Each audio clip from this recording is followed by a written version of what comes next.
I fear not the dark itself, but what may lurk within it. Welcome to Lurk, bringing you creepy, strange, and bone-chilling stories, with your host, Jamie Jackson.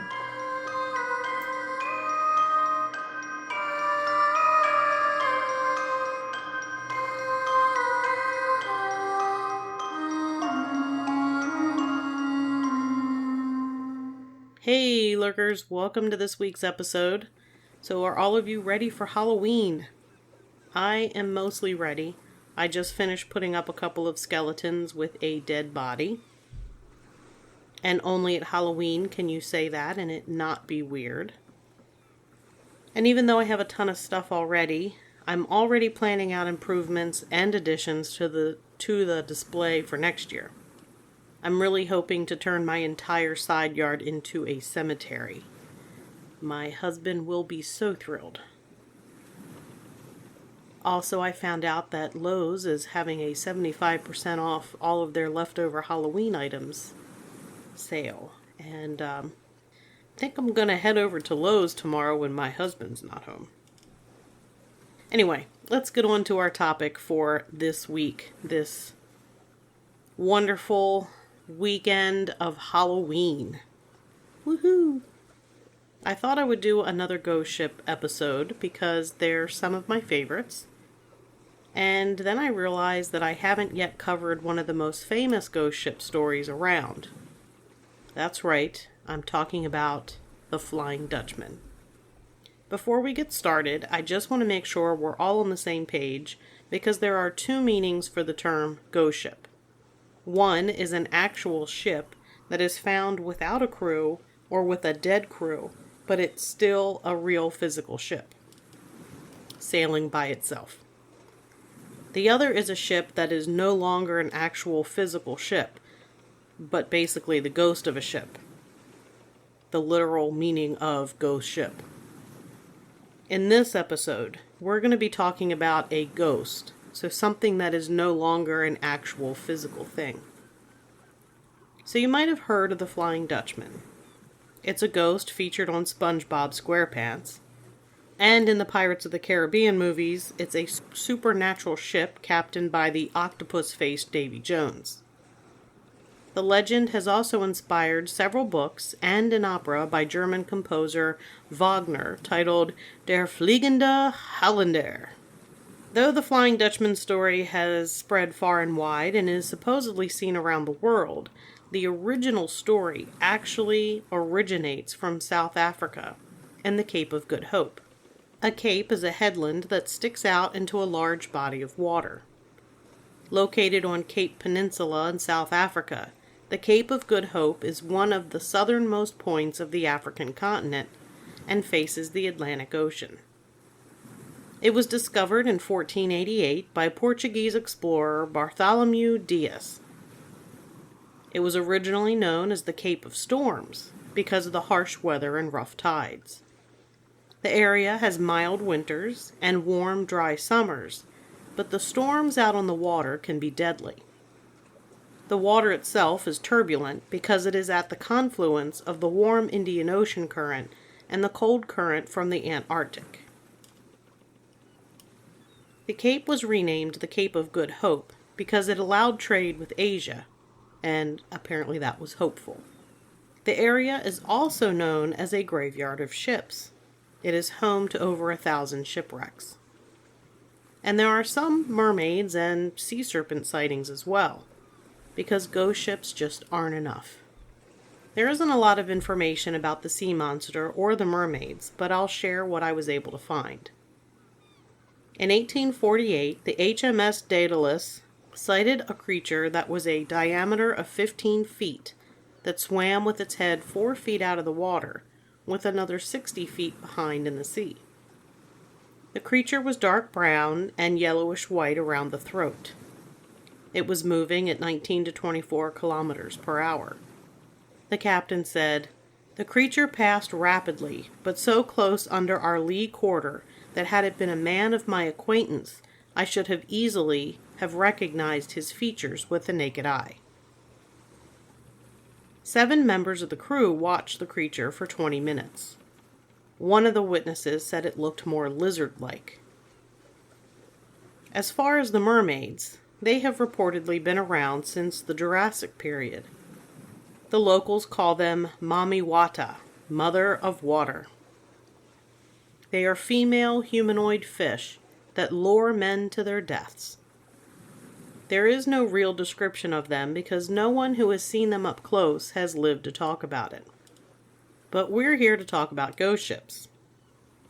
For 400 years, the Flying Dutchman has sailed the seas around the Cape of Good Hope, bringing with it bad luck for any ship that comes across it. The story of the ghostly ship began in the 1600s. The original ship in real life was captained by a Dutch merchantman named Captain Hendrik van der Decken, who was a skilled seaman. But Captain van der Decken was known to be a man of few scruples.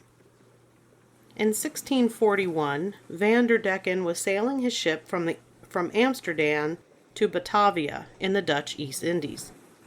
Some information says the ship was on the way back to Amsterdam from Batavia, but either or, it was somewhere between Amsterdam and Batavia, going one way or the other. While rounding the Cape of Good Hope, a nasty storm blew up. Most captains would have probably waited for the storm to die down, but van der Decken was not willing to wait, and was said to have cursed God and the elements, saying he would rather sail until doomsday rather than ride out at anchor. His blasphemy did him in, and he was cursed to sail the southern seas ever since, with no hope of finding harbor. The legend does say that if Captain van der Decken finds another captain who is willing to accept a letter from him begging forgiveness, van der Decken will finally know peace. But it's known that any ship that comes across the ghostly Flying Dutchman is doomed itself to become a victim of some kind of disaster, making it impossible to find a captain willing to accept such a letter. Sir Walter Scott said of the Flying Dutchman, "She is distinguished from earthly vessels by bearing a press of sail when other vessels are unable, from stress of weather, to show an inch of canvas." Basically meaning that when the weather is such that most sailing vessels cannot be at full sail, this ship has all its sails open, full, no matter what the weather is. Whether there's a very strong storm and they shouldn't have their full sails out, or there's no wind at all and they shouldn't be full. In one account, the ship was painted yellow before it had left Batavia. An anonymous account found in the British Museum Library from a passenger ship said that the captain allowed van der Decken to send across a boat with 4 men in it. The Dutch sailor in the little boat tried to hand off letters to the passenger ship's captain, but he declined to take them. The Dutch sailor left the letters on the deck, weighed down by an iron bar, and returned to the ship. The passenger ship lurched, dislodging the bar, and the letters were blown overboard. In 1823, the Phantom ship was sighted twice, and once it was seen lowering a boat in an attempt to communicate with the other ship's captain. But the captain wisely did not respond. The Royal Navy has records that show pirates rigged their ship to resemble the Flying Dutchman, but they surrendered themselves at the Cape after being terrified by the real ghost ship. In 1881, probably the most famous Flying Dutchman sighting occurred. The Royal Navy sighting was recorded by a midshipman aboard the HMS Bacchante on July 11, 1881. The midshipman wrote, "At 4 a.m. the Flying Dutchman crossed our bows. The lookout and officer of the watch also saw it off the port bow." The midshipman described, "During the middle watch, the so-called Flying Dutchman crossed our bows. She first appeared as a strange red light, as if a ship all aglow, in the midst of which light her spars, masts, and sails, seemingly those of a normal brig some 200 yards distance from us, stood out in strong relief as she came up. Our lookout man on the forecastle reported her close to our port bow, where also the officer of the watch from the bridge clearly saw her, as did our quarter-deck midshipman, who was sent forward at once to the forecastle to report back. But on reaching there, no vestige nor any sign of the ship was to be seen, either near or away on the horizon.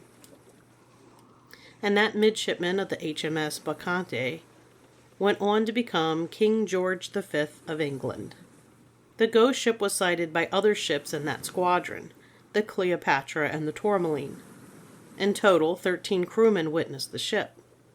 In case you're wondering, yes, the prophecy of doom was carried out after the sightings. Prince George reported later, on the same day of the sighting, that the sailor who originally reported the sighting of the ghostly vessel fell from the 4 topmost cross trees and died instantly. Then the commander of the Bacchante was overcome by a fatal illness when the ship reached port. Again in 1881, a Swedish merchantman under the command of Captain Larsen encountered the Flying Dutchman. Captain Larsen's ship had been struggling in a storm as she rounded the Cape on her journey from Australia. Just before dawn, a strange glow appeared in the sky, and the captain sent a man up the mast to see its cause. The lookout fell from his perch and crashed headfirst onto the deck. He died several minutes later, but not before whispering the words, "Flying Dutchman." Another sailor, named Landersbury, was sent up to look, and he described a brilliant red flame in the middle of which was an ancient vessel. He could clearly see its mast, spars, and sails. He said that it was undoubtedly the Flying Dutchman. 2 days before Captain Larsen's ship arrived in Rotterdam, Landersbury died of a heart attack.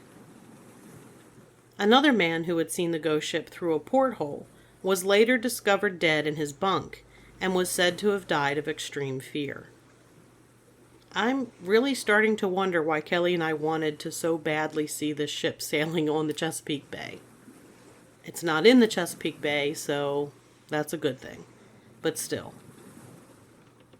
The Flying Dutchman was a large part of our childhood lore, in case you're wondering. In 1884, the American tea clipper named Relentless was sailing for New York and sighted the Flying Dutchman 300 miles south of the Cape of Good Hope. The captain, a man by the name of Daniel Cheever, ordered the ship to alter course so that he could get a better look, but the helmsman died when they were 400 yards away from the phantom ship. That same night, a fierce storm hit the Relentless, and 3 sailors were washed overboard and were never seen again. Then in January 1911, a Scottish whaling steamer named the Orkney Belle saw the Flying Dutchman. The second mate said her giant sails were swelling, though there was a non-existent breeze.